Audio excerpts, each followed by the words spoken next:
All right, thank you, Jairo. We are back in regular session, and I will entertain a motion regarding the contract.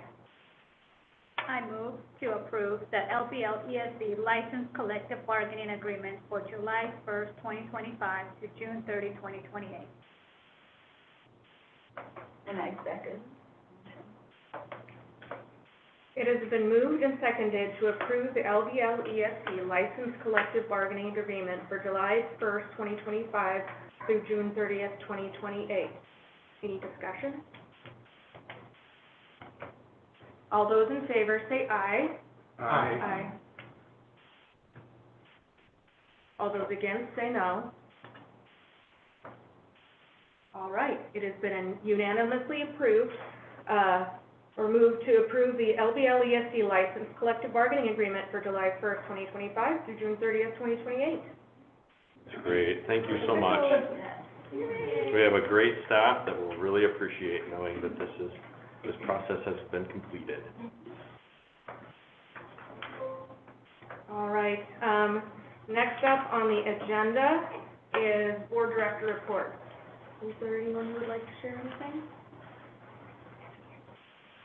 I can. So I have been following the Fusco Valley School District, kind of following the discussion around the future of their school. So just tapping into some of the board meetings itself. I did not go. I had planned to go to a listening session, but ended up not going. But it's still pretty much up in the air. The discussion is still going on.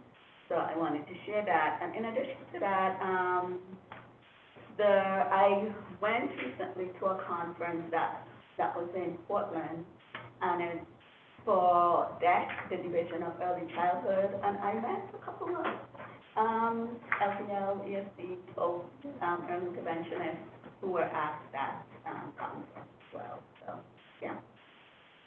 Thank you. Yeah. And then last week I went to the SIO school board meeting, finally met the superintendent and all the great folks there, and Jean Wooten was there, and it was a great visit with her. Yeah. Local celebrity. Yeah. So important to be involved in our communities and know what's going on and staying in contact. She identified all the board members who went to school with her kids. Oh, I miss Jean. She's amazing. Anything else? Oh, I attended, I was gonna say, oh yeah, that was yesterday, the RAC meeting. Oh, yeah. I see you forgot too. That was weeks ago. That was yesterday, I know, Yeah. and we had our first meeting of the year yesterday. And a lot of numbers were shared about the South Coast ESD and what they're doing and what the ESD is doing, and we're gonna meet again in May. It's tentative on the date, I think, it's still, but we're gonna meet again and see how funding is looking like, because there's a lot of questions regarding that, federally also, state, and so one thing that I do want to remind folks that the ESD and all the ESDs, we, especially South Coast and LBLESD, I can speak on my behalf, is that we support a lot of our students who need services, very much services that are very catered to their needs. And that is something that, for me, I'm going to fight for, to make sure our funding is there for our students. So, you know, seeing how everything is going right now, politically in funding, I think now more than ever, as board members, we need to advocate for our students, fight for our students, make sure they get the services and tailor to their needs, so every student has that ability to get the services and the education that they deserve. So it was one of those meetings where it was like, I was like, oh my gosh, you know, it's like, what else can I do, right? Like, what else can I do as a board member, as a parent who has a child who gets services? And so to me, it was one of those meetings where I was like, okay, come in May, it's still far away, but still it feels it's very much funding it's very much in the air and being questioned. So I just ask that all of us board members keep an eye out for what that means for our students, because they are a priority, so. Yeah, and as we can, Yes. advocate for the money to be allocated to them. Exactly. So, I think Jason will provide more information as we move, with sessions. As we get more As we information get more regarding the budget, information, certainly. yeah, it's just that the meeting yesterday was mostly sharing all the information, and so I was like, oh my God, that's a lot. So I was like, what do I share? What do I share with the board? So, I think, did I miss anything? Nope, Please I add think, in. no, I think that's good. I think Okay. that's good right now, yeah. All right. Okay. Like, that's it. All right, anything else? I do have something that I need to share with the board. Packets if we- Thank you. Yep. All right, thank you, Lisa. Okay, so, yesterday, Lynn Benton Lincoln ESD received a formal complaint from Bren Roach of Albany against Board Director Michael Thompson. And I will quote Mr. Roach to give a brief overview of the incident. On October 18th, 2025, during the No Kings protest in downtown Albany, Mr. Thompson, who also serves as an Albany City Councilor, was recorded on video threatening to punch me in the face after I simply greeted him and attempted to ask a few questions while live streaming a public event. The statement was made loudly in a public setting and in the presence of witnesses. That paragraph that I just read is a quote from the complaint. So I have a statement on behalf of Lynn Benton Lincoln Education Service District. Lynn Can I Benton, stop you yes. just a second? Just as a point of process, and I think speaking up for, Lori, the paperwork that just was passed out, Lisa emailed that, so if you want to be able to see a copy of that paperwork, it's in your email. So, I'm sorry Thank to you. interrupt. No, I just wanted no, to I make sure that appreciate that. everybody had the paperwork. So the following is a statement on behalf of LBLESD. Lynn Benton Lincoln Education Service District would like to express that we strongly condemn all violence and threats of violence. Violence and violent rhetoric have no place in our community. Director Thompson's actions and statements do not represent the views, positions, or values of Lynn Benton Lincoln Education Service District. LBLESD remains committed to maintaining respectful and professional conduct in all matters related to its mission of service to our schools, students, and communities. And I'm going to give the board a few minutes now to look over the documents that Lisa just handed out in front of you related to this incident, and additional relevant information regarding this incident will be forwarded to you via email, including video footage of the incident. And so the email that was sent, to Lori was sent to everyone else, and there are links in the complaint, email that was sent.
another minute or two. I have some questions. Yes. So, and police incident was made, I take it, is this what that is? That is a printout of that. Okay. Yeah, he forwarded it.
Sorry, I know there is a lot to read.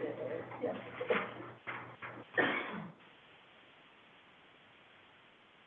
So it sounds like Mr. Roach is wanting us to do an investigation. Yes, so that actually Okay. touches on what I was about to say. So, we reached out to the Oregon School Board Association for legal guidance in regards to potential steps that we can take moving forward.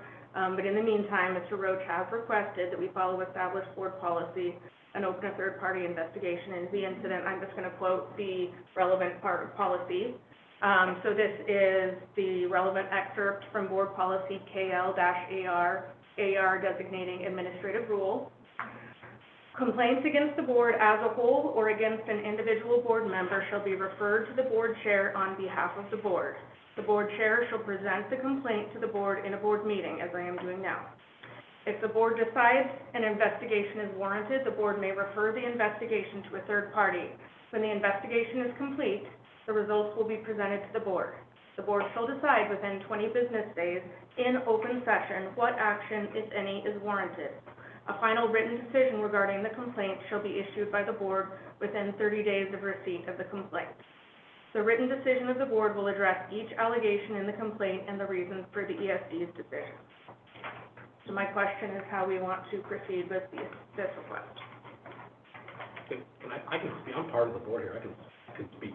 Sure, go ahead. You know, I have a lot to say, but, you know, Ben Roche is not a random person on the street. We have a history. And if you look at the longest video that he shared, not a cut down video, but someplace he's posted the longest video, I'm fine with everyone watching that, because I think it's exculpatory for me. It was a heated back and forth, strong words were said that I apologized before the Albany City Council last night. And I'll apologize again, you know, those words, I apologize to fellow directors and to the LBL organization, to the residents. They were not appropriate, and in the heat of a moment, I lost composure. But having said all that, I can say the Albany City Council that's it. That is the end of it. It's not moving. Nothing else is going to happen. The police report was taken at his instance. He wanted one. The police sergeant in charge was not going to file anything, and the city attorney looked at it as the prosecutor. He's not going to do anything. There's really no there. It's just a lot. This is what he wants. All this detail. He wants all this detail. He wants to put the impression of impropriety and perhaps use it later. He understands that a board, any local government board can't kick off a member. He knows that.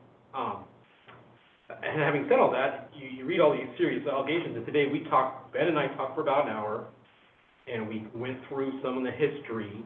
There's history that causes all this. And we tried to agree where we can agree. And I know he's going to send emails to Albany City Council. I believe I got him to say to send one to all of you. So please be looking for that. So I would just say, all of this Sunday, today's Tuesday, we have a nice long conversation. Just,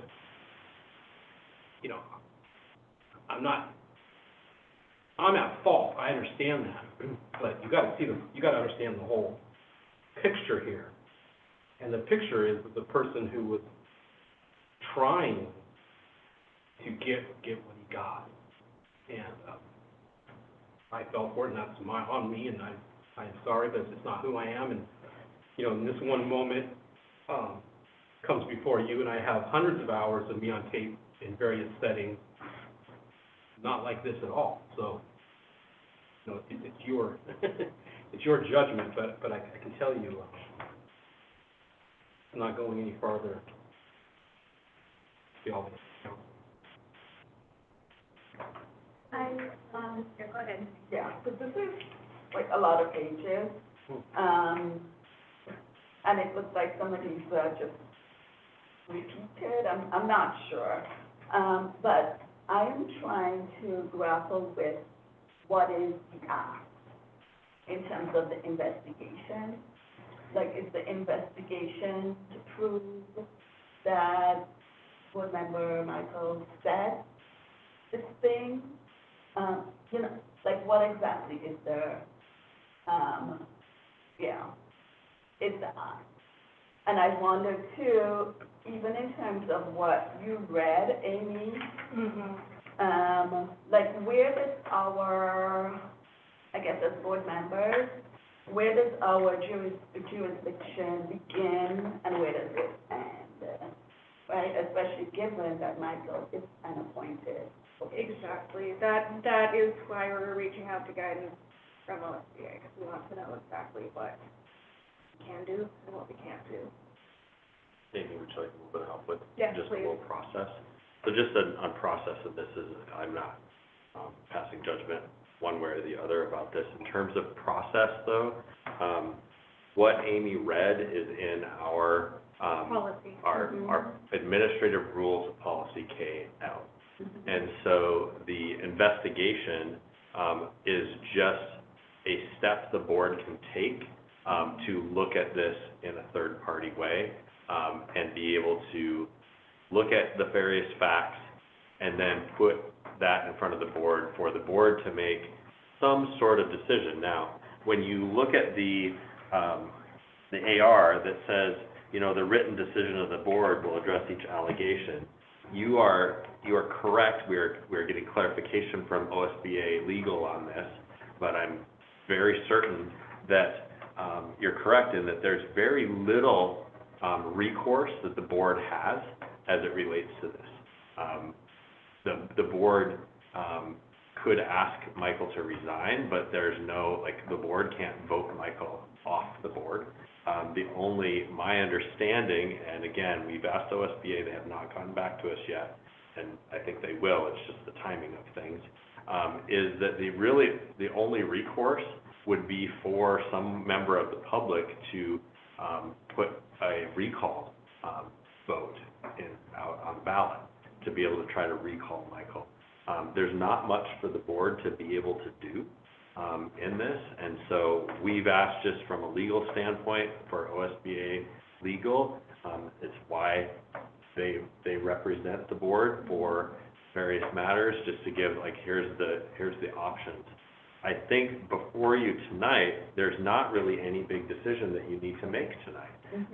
You can sit with this, you could come back at the next meeting and direct, or not necessarily direct, but ask the chair to have a conversation where you could then say, all right, well, here's what we'd like to do for next steps. And the next step, really the only next step for the board, would be to investigate this further. So that's really what is at play. And you certainly don't need to decide that tonight. I don't have a recommendation for you, per se, but, I can say that if it were me, I would want more time to digest the information, because there's a lot of information. And, the email, all of this was all emailed to you, so that you can go in and you can see the links and things like that. And so, it might make sense to give it some time before you decide on next steps, but that is completely up to you as the board. Hopefully that helps. No, I Thank you. For a motion to postpone any action, or just? No? I don't think you actually need a motion, to do one way or the other. You could just with consensus, say that, you know, you'd like to bring this back on, you know, the chair can decide to put it on the agenda for next time. So if you have general consensus, you could just decide to put it on the agenda for the next meeting when you've had more time to process that. That could be one possible.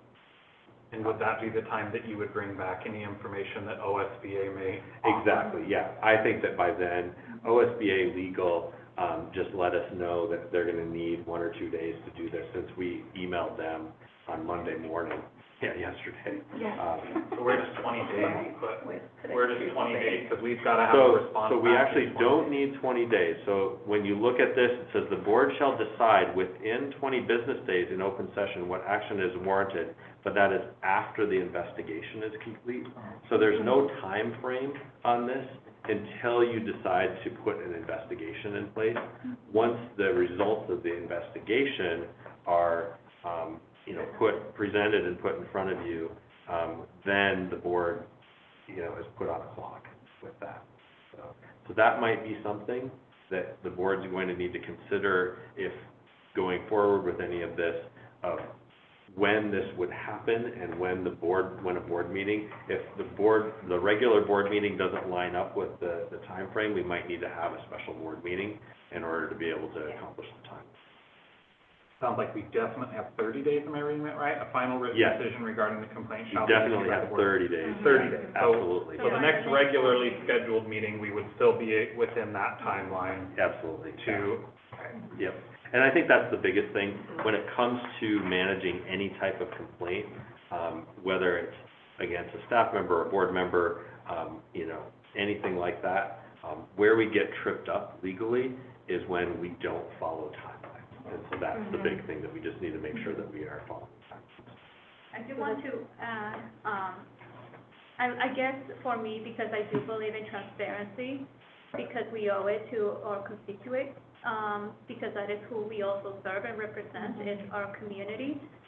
We do have these policies set for a reason, for us to follow. That's why we have KL-AR. And because of that already, and it looks like he filed a complaint to us and is following the process. I think it would be a disjustice to not follow the procedural that we have established as a board, to follow that process. And I heard what Michael said with the city council, but we're not the city council, so really it's just because they had a conversation and a decision doesn't mean we have to follow suit, because they're a different type of government than we are. And so I do want to separate those two. And I know Mr. Roach is asking for a collaboration and investigation. I don't think that's appropriate, in my opinion. Again, this is my opinion, I'm speaking on my own behalf.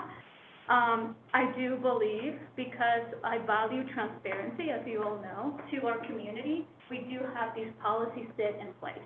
And so I will wait to hear what OSBA has stated and what they recommend, but I do believe, because we do have a policy that follows this procedural process, when a complaint has been filed to us, I don't want to be looked at as a way like, oh, we're just going to disregard a complaint from a person because of their political affiliation. We are nonpartisan, and we need to remain that. And we need to give every person who files a complaint a say in what they have filed to us. So that is where I stand. Again, I welcome OSBA's recommendation on how to move forward, but I do want to reiterate that we do have these policies set for a reason. Yeah, I agree. I'm sorry that the timeline didn't line up very well. I'll follow up with Ben. I hope you are open to Ben's follow-up email that he said he would send, based on our conversation today, which was 180 degrees different than all of this. So I just wanna, I mean, I hear everything, but just what Miriam just mentioned, I do think that transparency is very important. And then thinking about what Jason said too, I think to wait so that we could look through the document, right, because this is a lot. There's no way I could read this just in the couple of minutes that we had. So I want to read it so that I could get a better grasp of what exactly is in here, because I do not want to act without knowing what is in here. So having that time to look through this doesn't mean that we're not following the process. And maybe Lisa can also send the KLAR to everyone, so we do have the full policy. Yeah. Like, we're reviewing this, so we have that, what we have established as a policy and what documentation we have regarding this complaint. And then I think, in terms of clarification, I do want to clarify, because I think Eddie caught this well, is that I had stated that we had 20 days after the investigation. However, the overall, we only have 30 days overall. So one thing that we might want to do, so I'm going to amend my process recommendation to the board, that giving some time, we could have a special meeting, and the easiest way to do that would be over Zoom, so it could come together pretty quickly. We could decide to have a special meeting within the next week or so, and then you can decide what you want to do, because we do actually need to get back to the complainant within 30 days. Okay. So, sorry, I didn't articulate that well, earlier. And apologies for, just the throwing stuff at you with not a whole lot of time to Yeah, process. It all just It came is, very quickly. yes, and with the timing of our meeting, like, it just, I hope we get information from OSBA in a timely manner, and then we can schedule a special session after we have That that is what we're information hoping. before us. Yeah. yeah. I think so. So, how about this in terms of process? As soon as we hear back from OSBA, Lisa will reach out and see if there is, an evening where we could do a Zoom meeting, where the board could come back together and be able to process what you would like to do in terms of next steps. Does that sound like a reasonable course of action? Okay. We can do that. And if we don't hear from them tomorrow, they did say 1 to 3 days, and so if we don't hear from them by the end of the day tomorrow, then we'll nudge them, I after. mean, you have Vince's number, so just. Yeah, except that it isn't Vince, like I Vince know, does the but education, yeah. it's their legal team, It's their legal it's department. their legal assigned team. to a lawyer Mhm. up Yeah. there, Yeah. who just has to process and Yeah. get the record. Exactly, yep. Yeah. I do think though that we still have been clear in terms of where the board stands in terms of like violence. Yeah. Agreed. Do we need to put out a public statement on our website regarding where we stand? I don't think so. I mean, that's, PR? I, We should be careful I'm- with an open complaint yes, of putting I much out. am, absolutely. I'm a little reticent to do that, because honestly, there are some people that know about it, and there's a lot of people that don't. And given that we are in the process of Yeah. processing a complaint, I think that could actually do more harm than good. Okay. I mean, we are in a public meeting, so. We are, yeah, and Essentially, we just whoever's, read the statement. yep, whoever's hearing, and yep, so- whoever's hearing that, certainly. But my recommendation is that we go through this process, you know, I will tell you that, I let the administrative team know that if they hear anything about this, that they're to forward any comments and anything to me so that I can be able to let, the chair know about any of that. So one of the couple questions that I'm wondering if OSBA can answer, or if we need our own legal counsel for that, would be if we do decide going the investigation route, who will be doing the investigation? Typically, what we do in those cases is we actually work with our legal counsel. Okay, so And so what I would probably be recommending to Amy as chair is that we talk with the Hungerford Law Firm. Okay. They represent us, and a lot of times they will work with an investigator or it's one of their attorneys that would conduct any. Because it says third party, is that considered third party? It is. Okay. Yep. Okay. It means that one of you is not doing it, No. Yes. and it's not staff who's doing it. Okay. Okay. So, I mean, for example, you know, I would not do it. No. Even if you asked me to do it, I would say, no, I'm sorry, that's Not appropriate. not appropriate for me to do. No, I just wanted to make sure, since the Hungerford still represent us, if that Yep. would be considered third party, so. It is, That is yeah. a valid question. Yep, I it's a would've very good worried the question, same- and wondered the yeah, same thing, so- absolutely. Okay. And that's, when we've done other investigations, we usually start with our attorney, and sometimes they recommend somebody to work with that they work with, and sometimes Oh. they do. Okay. Mhm. All right. Thank you. Okay, so we will wait to hear back from OSBA regarding legal guidance, and then at that point in time, we'll nudge them if we haven't heard back from them tomorrow, since we should be hearing back anytime now. And then we will move forward with scheduling a work session in an evening, about a week from now. Yeah, that sounds good. All right. Any further comments? All right, so we are, for the ECSD report. All right, we have Tina here to talk with you about ECSD.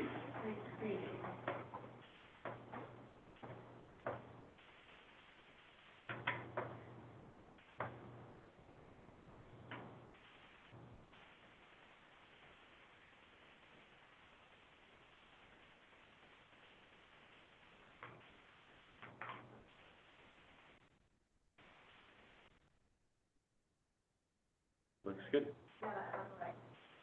You just advance it, it'll advance, it has a little bit of a delay. Okay. Yeah, yeah, when you share a screen with Zoom, it just Yeah, it takes a lags a little little while. bit, Okay. yeah. Well, you didn't get to see the opening slide very long, but that's okay. But my name is Tina Lynn, and I'm the program coordinator for early intervention, early childhood special education.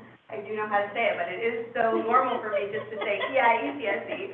I was trying to be too fancy. So here's my team. I'm the program coordinator for most of Lynn County, so I have Gap School District and Scioto and Santiam Canyon. Our fearless leader is Autumn Maloney. She's the executive director of ECSD and K-12 SPED here at LBL.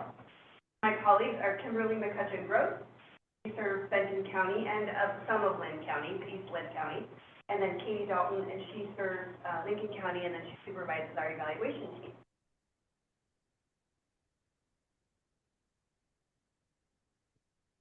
So funding sources for ECSD. Funding is a buzzword right now, as you know.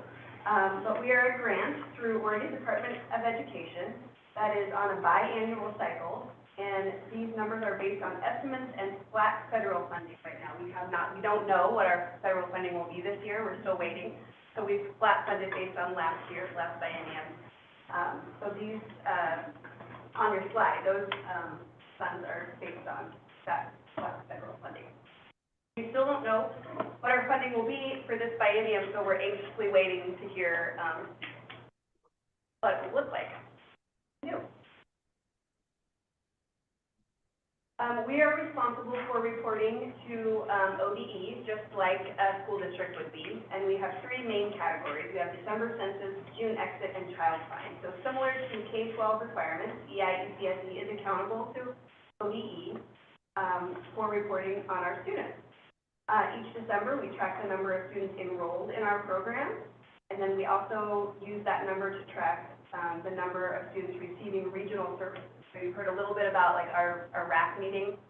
Those are all those kids that are, receiving regional services like OT, PT, orthopedic impairment services, visual, impairment, deafblind, hard of hearing, those sorts of categories receive regional services, and that December census is the number that, we use to decide who gets regional services. Both June exit and child signs happen in June. We track the number of students that have exited ECSE, and that can be because they no longer qualify for services, that can be because they've moved out of our region, or they've gone to kindergarten. Child sign is the total number of children that we find eligible for services through our evaluation process. Talk a little bit about evaluation. Here's kind of just what we do in ECSE, an overview.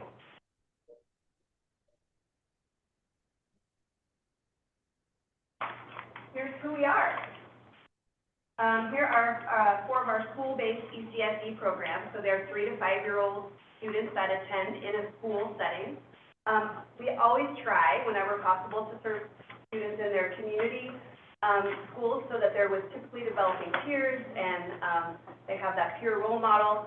But we do have some children who maybe either have more significant needs than we're able to meet in a community setting, or unfortunately that we don't have free preschool for all, so they just don't have an unlimited number of slots for students in preschool, so they might end up in one of our sites. So Clover Ridge is here in Albany. 60 schools in Corvallis. Crawfordsville is east of Brownsville in Crawfordsville. Newport Early Childhood Center is in Newport, and then we also have a classroom at Ocean Lake Elementary School in Lincoln City. We serve over 700 students in Linn, Benton, and Lincoln counties, and this number is sort of, it ebbs and flows. At the beginning of the year, our number is always a little bit lower because we've just sent all those kids to kindergarten. And so we're kind of rebuilding. So I reduced that number right now because if you looked it up, it would be a little lower than typical, but at the end of the year, it's more like 800 plus. Some are served in our ECSE classrooms, and some are in the community sites. We also offer home visit model for our birth to 3-year-olds. And here are some pictures that represent students in our ECSE classrooms, as well as a couple of community sites. So the second circle, so towards the right, is a community classroom that we work very closely with in Harris. No. Sorry, I'm trying to remember where it is now. I'm sorry, say again. The second circle on the right is in Central Linn, sorry. Central Linn. Yes. Mm-hmm. And that's a community-based preschool site that we work really closely with, and we have a model of coaching in there where we coach the general ed teacher, and she is very inclusive and makes sure that every individual student's needs are met in the classroom, and they have education along their typically developing peers. It's a great model. They actually experienced some funding cuts in that particular model, and they've had to reduce their staffing, and now it's just a teacher and a volunteer every day. So they've had to reduce the number of students they can serve, and that's been really a challenge for us because we don't get as many students in that program anymore. So we believe every child should have the opportunity to learn and develop together with their peers, friends, and neighbors. All learning environments for young children and their families should be inclusive, culturally responsive, and identity affirming. And Albert Einstein says that play is the highest form of research. So when you walk into one of our buildings, you'll hear a lot of laughter and sometimes crying, but we try to avoid that. And just see a lot of play and engagement. It's a fun place to be. Sometimes there's a fine line between laughing and crying anyway. Absolutely. And sometimes, like from my office, I'll hear a loud shrill, and I won't know which side of the fence it's on. They might be crying, they might be laughing, and I have to go check it out. So, but that's always fun. Yep. So services in ECSE may include consultation or education to family members, specialized instruction in speech language therapy, physical or occupational therapy, vision and hard of hearing services, technology or autism services. These services may be provided in the home or in parent groups, in child care settings, community preschool, specialized classrooms, or in toddler transition groups. We have a once-monthly toddler transition group for those children who are turning 3, or like they're 2 turning 3, and they come once a month and play with parents there, and we get out the gym equipment and play, and that's really fun. And then we also have a young 3s class for those students who just turned 3 and who aren't quite ready for a full day of class with lots of peers. It's kind of a smaller, once-a-week model that just kind of gives them a bridge between home visits and going to preschool. We do evaluations. We evaluate children with suspected disabilities in all 3 counties. Once a child is referred, they are seen by a highly qualified evaluation team that consists of an EI/ECSD specialist and a speech pathologist. There are concerns that require more in-depth assessment for things like autism or orthopedic impairment, visual impairment, deaf, hard of hearing. We will refer those specialists, or the families to those specialists for a more in-depth evaluation. That's a quick question Sure. about evaluation. Thinking especially for those kiddos who are turning 3, right, and need to be evaluated if they're eligible for ECSD. Who does the evaluation? Is it the evaluation team or Yes. is it the provider? No, we have an eval team, and let me clear something up, because you said something that was spot on that not everybody will know. So, in early intervention, from birth to 3, children can come in on a physician statement or a physician referral or family referral or child caregiver referral, and it's based on a suspected disability or that they're likely to have. And then once they turn 3, they're then part of the IDEA, so it's 3 through 21, and they have to qualify for a disability. So that's what you were referring to. When you turn 3, you have to qualify for services. So you might be in for a DD, like developmental delay, as a birth to 3 and receive some services, and then you have to reevaluate to establish eligibility again once you turn 3. And we have an evaluation team that does both our EI and CSE eval. Okay, so that's different from some other. It is, you're right, yeah. Willamette Okay. ESD has, their service providers do evaluations, so there are some different models depending on where you go. Okay. So for the first couple of years, it's based on like developmental Suspected disability? behind milestones Yes. essentially, and then after that, once they hit 3, they get evaluated for like specific Exactly. learning or Yeah. specific disabilities. Exactly. There are children who come to us at age 2 with a medical diagnosis of autism. We may or may not go that route, and because really we're looking at educational impact, right, for an educational eligibility of autism. And when you're 2, we serve you in the home, and there's not a whole lot of educational impact. So we wait till you're in that more social environment where we can do those social observations, which are required as part of our evaluation. So it changes a little bit. I do have a couple questions. One of them is, how are physicians trained on the services and that ESD provides? It's a great question, and actually we're working through that. We have a few physicians that we just heard from recently that are telling patients to call and sign up for EI services. And so we get these phone calls from parents that said, I was told by my doctor that I should sign up. And really, there's a referral process that we make available. It's very easy for physicians. It's very easy for community members and parents. And it's available to the public, and so we can walk them through that. But it's you can't just sign up for services. You have to qualify. Even at birth to 3, there are assessments that we run, and you have to have a score that warrants the service. So we meet with physicians, like they offer monthly staff meetings, and we'll ask to come and join them so that we can give them, chat posters, and we can go through the AEPS, or we can go through developmental milestones, which they know, but from our perspective, it's a little bit different, right? The medical, clinical diagnosis is slightly different from an educational lens.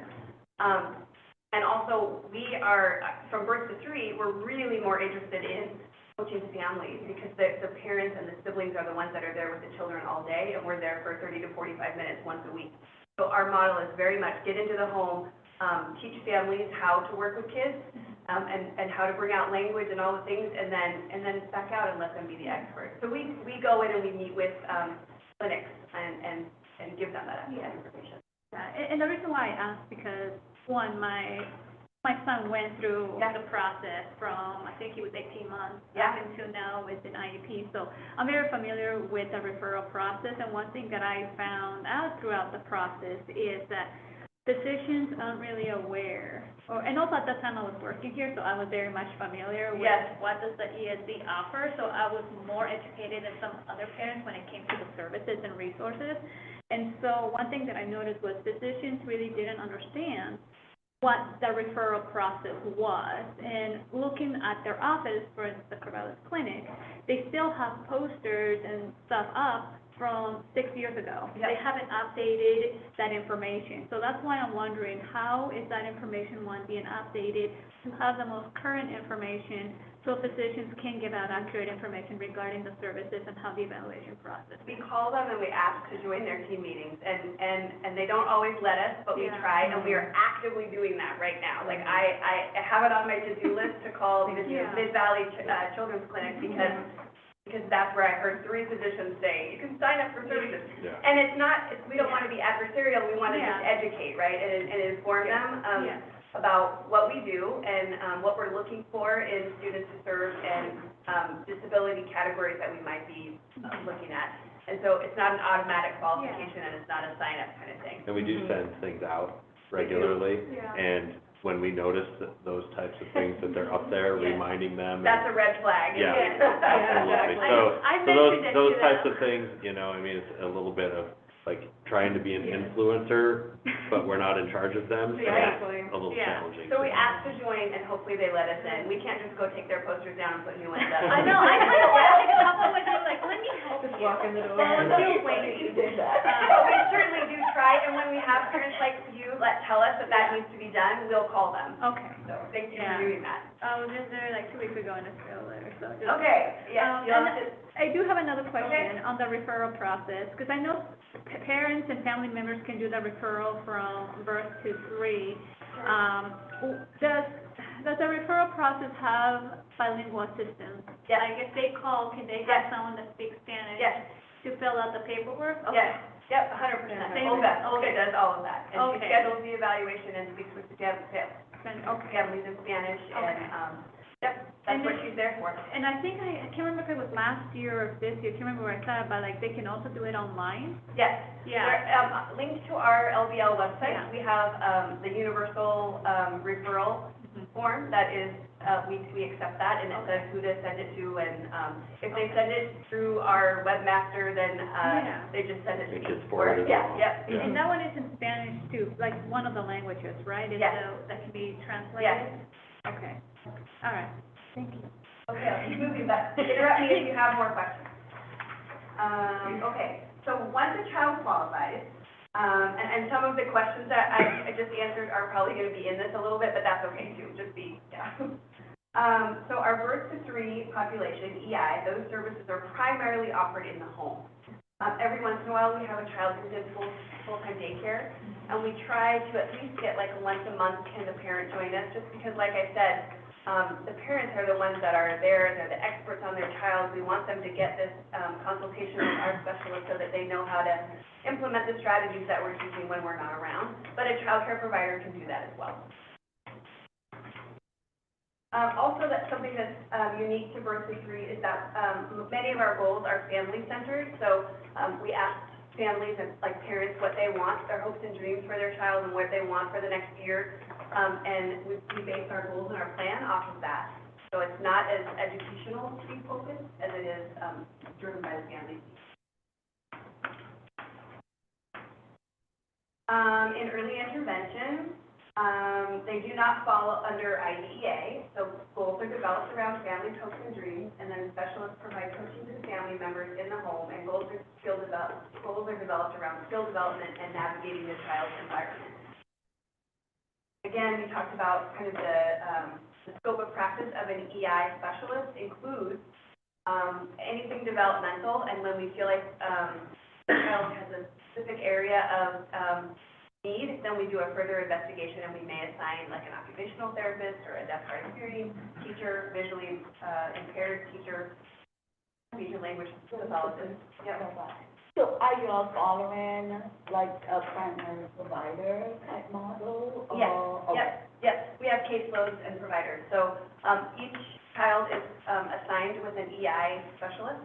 And then that specialist serves as the specialist and the service coordinator.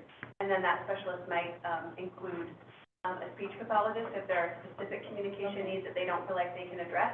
And then beyond that, they'll put in a referral for any other, like OTP, BI, BHH.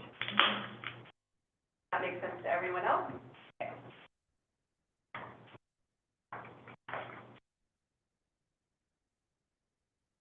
I went too far, right? So for early childhood special education, that's ECSE, that does fall under IDEA because it starts at 3 and goes all the way through 21. So a child can qualify for ECSE services under the following categories. They're the same as EI, it's just a little bit different process. So developmental delay, autism, speech or language impairment, orthopedic impairment, deaf hard of hearing, or deaf blindness, visual impairment, traumatic brain injury. And once they qualify for services in one of those areas or any combination of these categories, the team develops an IFSP, an individualized family service plan. And the 3 to 5-year-old goals differ slightly from birth to 3-year-olds in that the educational impact must be considered. So that's where I was talking about how you have to think about how their access to education is in their school environment until we come out of the home, unless we have a child that's medically fragile and can't leave for some reason, and that is rare, but does happen. The natural environment is now the school setting and not the home. So we have lots of community sites, and like I said earlier, we prefer whenever possible to provide our services for 3 to 5-year-olds in that community site so they can be next to their typically developing peers. They have good speech and language models. They're learning alongside someone who's learning at the expected rate, and we see that that's a great model. But here are some community sites that we have close relationships with. Periwinkle Child Development Center is on the campus of Lynn Benton Community College.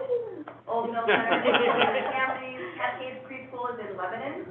Central Lynn, that's where the picture is, and that's the picture I couldn't come up with in the last slide.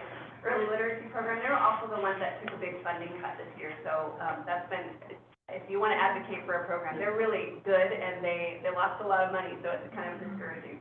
Samaritan Early Learning Center is on the coast. LBLESD Early Learning Programs also on the coast. CSC Head Start, and then Kidco Head Start is here in Lynn and Benton counties.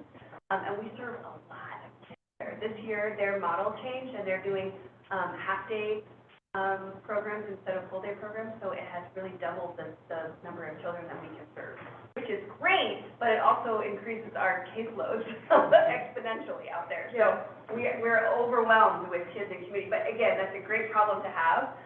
It's just, they're feeling it out there because they feel, the kiddos on IFSPs have a little bit different learning profile, and it's harder work for them, so. Really quick question. Yeah. So I'm noticing, like some other ESPs, that they have like community apps. Yep. Is that something that we have? We don't have it. We've definitely talked about it in the past, and the licensure requirements are significantly different. Like if we wanted to have a preschool promise classroom that we run, the licensure requirements are significantly different. There's a lot, job descriptions are very different. There's a lot of differences, and we haven't taken the lead for that. It's definitely something that we talk about regularly. We actually, in meeting with the Early Learning Hub, so I sit on the Early Learning Hub board, and so talking with Christy Collins, Autumn and I meet with her monthly. We really explored that last year and actually looked at really closely. Very close to thinking about trying to put in for the preschool promise, some of the preschool promise slots. However, when we found out that some of our school districts were interested in putting in, we didn't want to go and compete with our school districts on that, and so the preschool promise slots that we were kind of thinking about actually went to Lebanon, and there's a whole lot of students in Lebanon that need those spaces, so we decided to not go. It would so it'll be something, makeup of our staffing, and we would have to Absolutely. create different jobs and different job descriptions, and it's not something that's out of the Yeah, I question mean, forever. we certainly will not, we'll continue to look at it in the future, so it's just something that we'll evaluate in an ongoing way. question though, because I know Willamette ESD is doing that now too. Oh, I went too far again. Okay, ECSD classrooms. So these are all These are all pictures, there we go, of kiddos learning in our ECSD classrooms. Some of them are at Clover Ridge, one at the coast, and one or two at Dixie. So here are some fun pictures of children engaging in activities in the ECSD classrooms. These classrooms are hosted by the building from the beginning of the slideshow. So Clover Ridge, Dixie, Crawfordsville, and ECSD.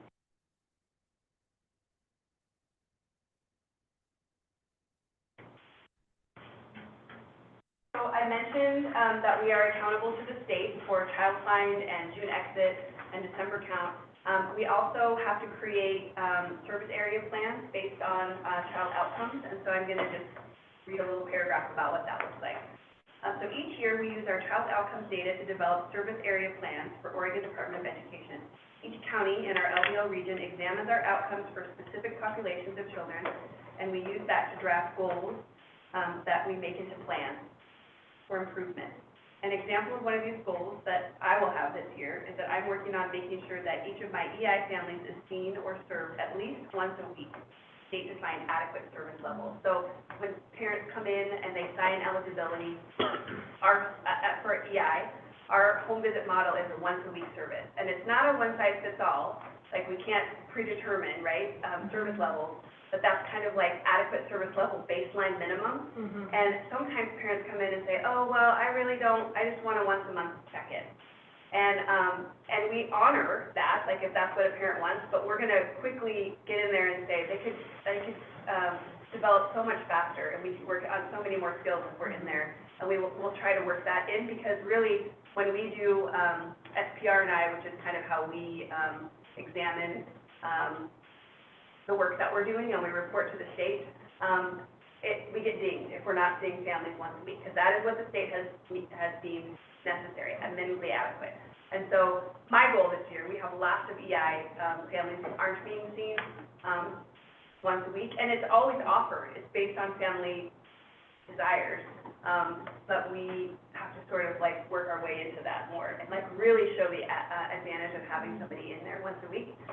So let's schedule once a week, and if it doesn't work for you, we can cancel, or we can, and make different arrangements, but we need to really kind of say, this is what we offer, and this is our baseline minimum. So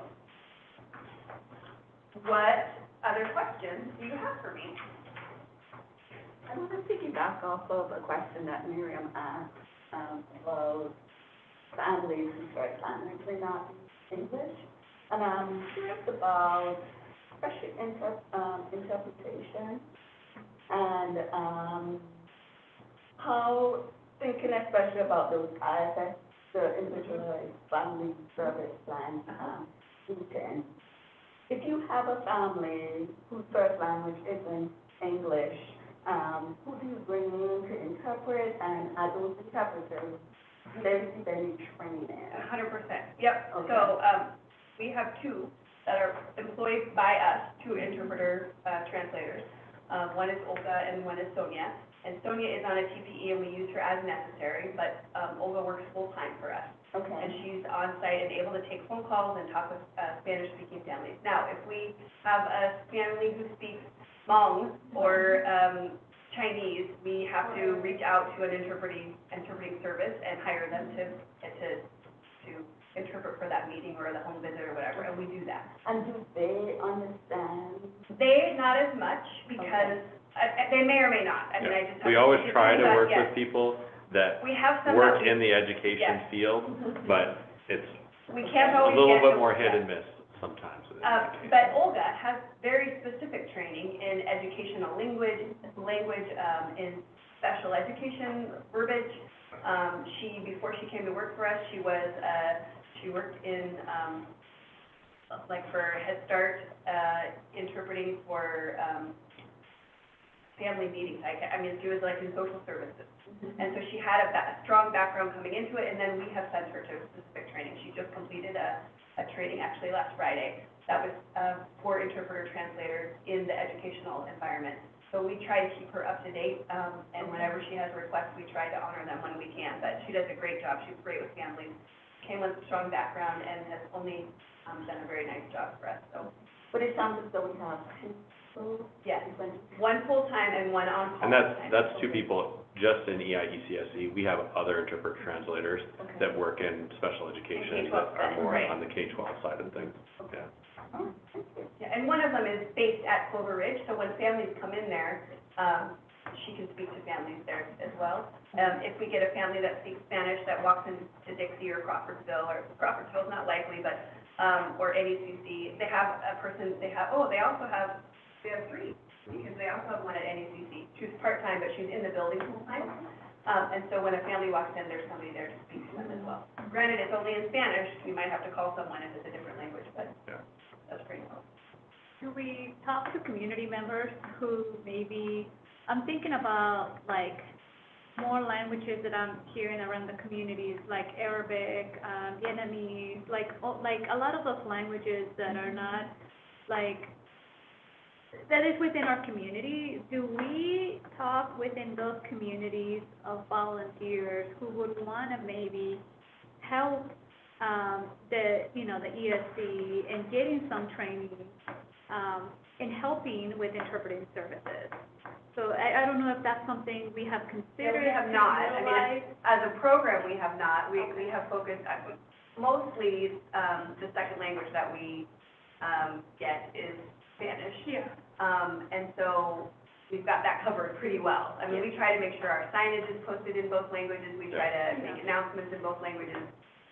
We're having a harvest festival coming up, at the end of the month, and we will have, an interpreter translator there to talk to families who come. So we try to cover that, but we have. And that's certainly something that if we had, larger numbers in it, that yes, we probably would look at that, but it has been so few and far between that, we've just utilized, contractor services when it's needed. Yeah. So, yeah. Well, things could always change, in the Oh, future. yeah, So I'm definitely, just bringing that up as we a will language watch that aspect. as Yeah. things evolve and as the population changes. Yes. Needed. Yep, Yeah. absolutely. My very last question. What is the caseload average? Is an average?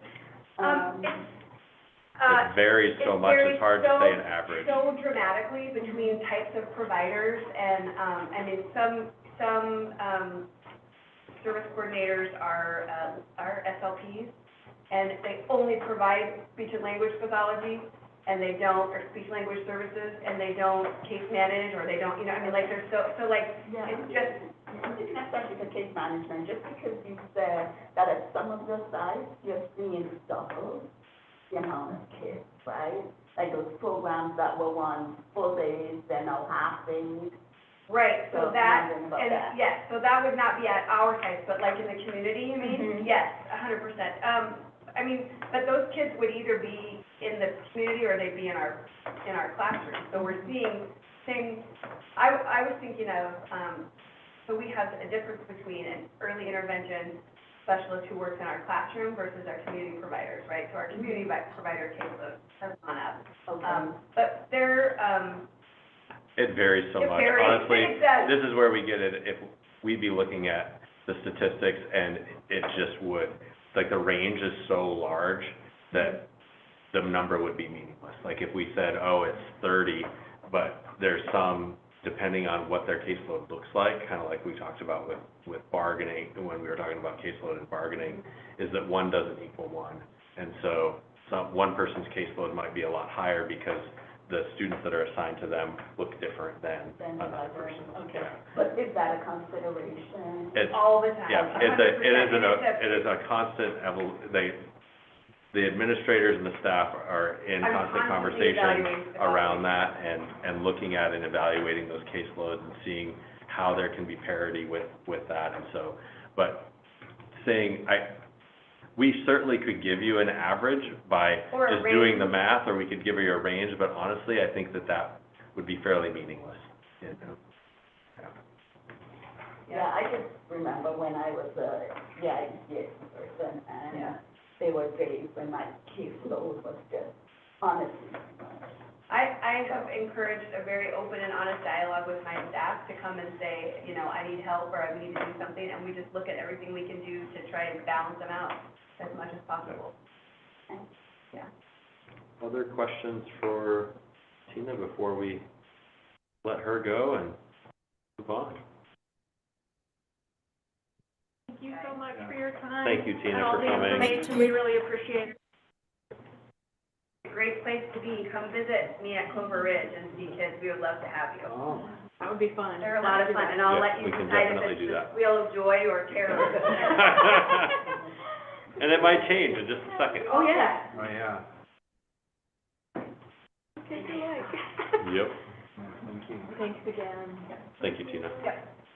All right. Okay, so next up is Rocco. All right, let's get right into page 156. We'll take a look at what's going on in the month. I'm just gonna point out a couple of highlight numbers for you along the way. So on revenues, we took in about $1.2 million in a month, the overwhelming majority of which is the state school fund payment.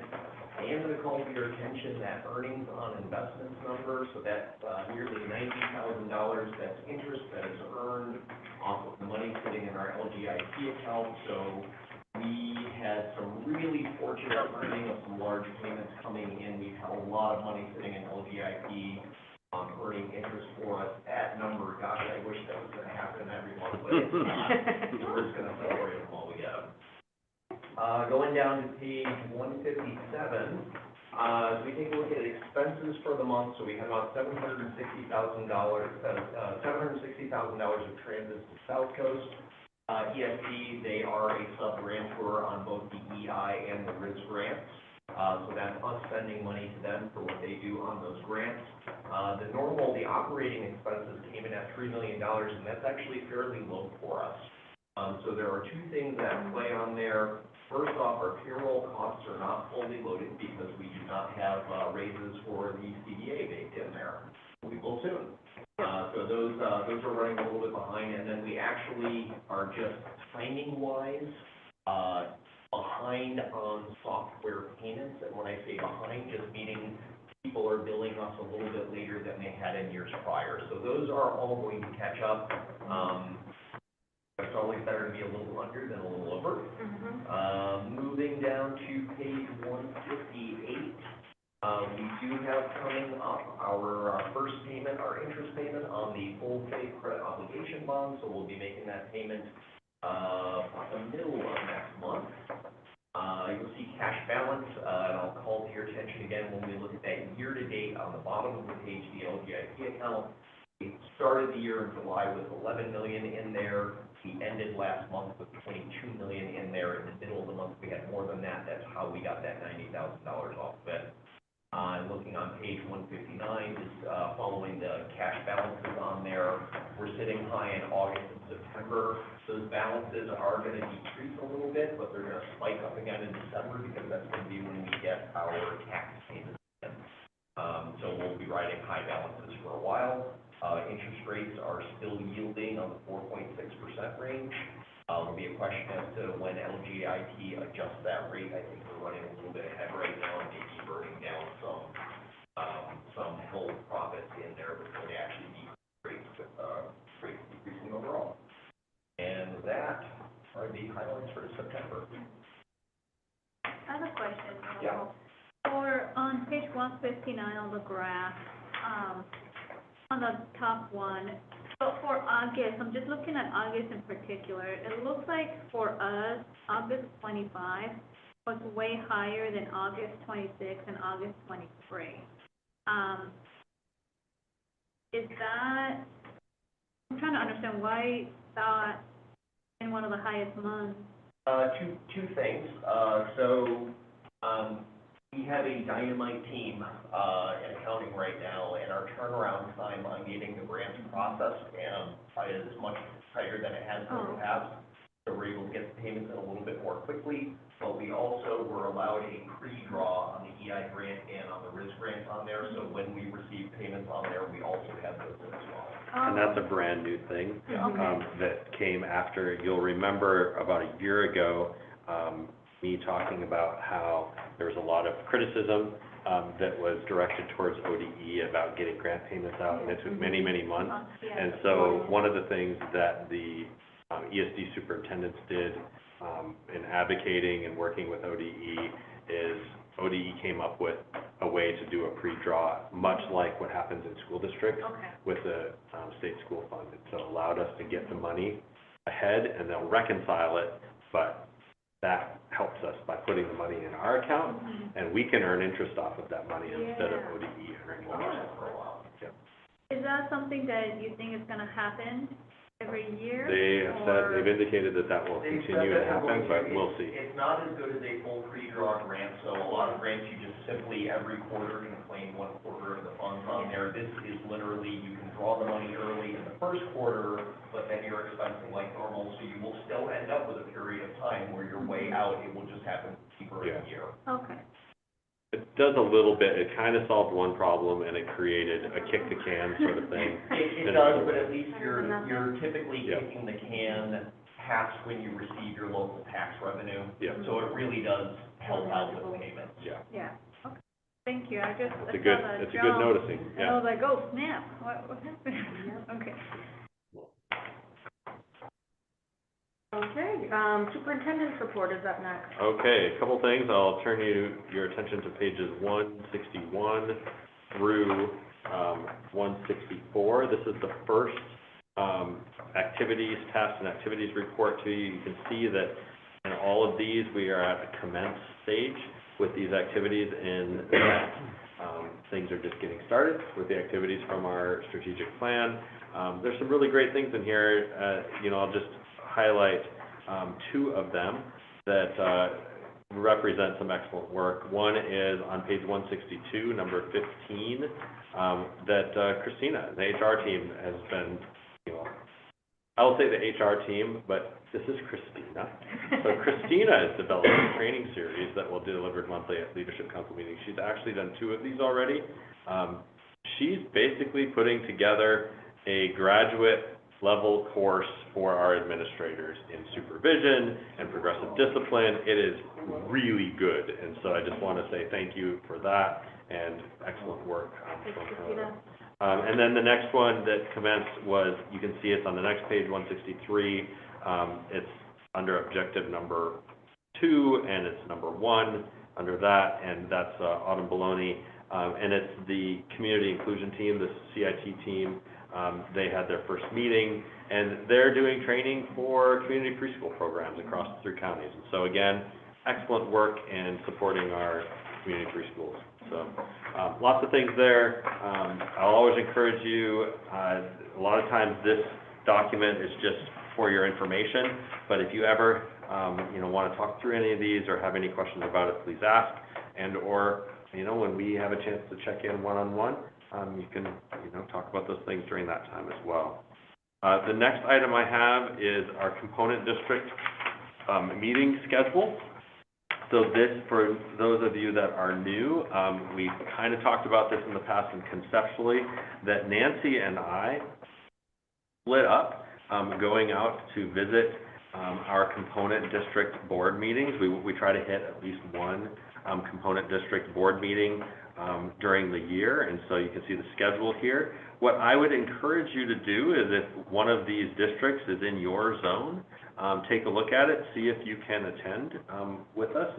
I know that the districts always appreciate when we come. We usually speak for a little bit. Mostly it's just about us being present and being engaged in the community, and so please take a look at that. I would love to have you attend any of those. And then the next one is just a document that's an annual document that we put together. This was something that came out of the board asking a few years ago for, and it has a slightly different iteration or a different organization, but it's something that the agency's been doing for a long, long time, of putting together an annual report of all of the professional development activity that's happened across the agency. And so you can see the actual people's names and where they went and what conference they attended and all of that. And so that's really just information for you on that. And I would entertain any questions that you have. Otherwise, that is all I need to say for this evening. I do want to ask for the component district visits, for the new school board members, you don't have to say anything. We pretty much just sit up there, like we go up, like if Jason's gone, we just stand right next to them and just look pretty. Like, hey, we're here. Yep. You know, You but certainly so can you don't speak, have or you don't have to. You don't Yes, have no to. pressure, no pressure. But pressure. really, you don't Yep. have to like create a big speech and be like, here we go, and memorize it. So really, it's just, yeah. Yep, Looking- exactly. It's you know, it's very informal. Yes. Most of the time, what we, if we share anything at all, we share the process of the local service plan, answer any questions about that, because what we want during the January and February board meetings, is for them to, approve the local service plan, and so that's one of the things that we do. Thank you, Mary. Yeah, and I just wanna make sure we didn't scare them away, you know, to sign up. Oh, yeah. I'm always good for talking if you need me to. I was like, Kristen, go ahead, go, Yeah. Nancy. All right, if Okay. there's no more questions, then there's some information only, some appreciation leadership council agenda, September visa, and then important dates. I did want to clarify, there is a small typo under important dates. It's Thursday, October 23rd. That's what you were Today is telling me. Tuesday. Okay, The that's the 23rd. one you were telling me. That is this Yeah, so Thursday. that's this Thursday That's from all 6 to 9, regional. and it happens in this room, right? Yep. Yep. So I have, Yeah, we open up all the conference rooms, and it's for the whole region, so all 3 counties. So that is the OSBA Fall Regional Roadshow, so we'll just talk about stuff that is, kind of update us on stuff that's going on and talk about stuff that's relevant. And then Friday, then we have the OSBA conference, the yearly conference coming up, November 7th and 8th, Friday and Saturday in Portland, and regular board meeting on Tuesday, November 18th. And then, in December, we have our AESA National Conference in Colorado Springs, December 3rd through 5th, and I think the rest of there's a lot of, important dates this time. Then our regular board meeting Tuesday, December 16th, and another regular board meeting Tuesday, January 20th. So with that, we will adjourn right on time.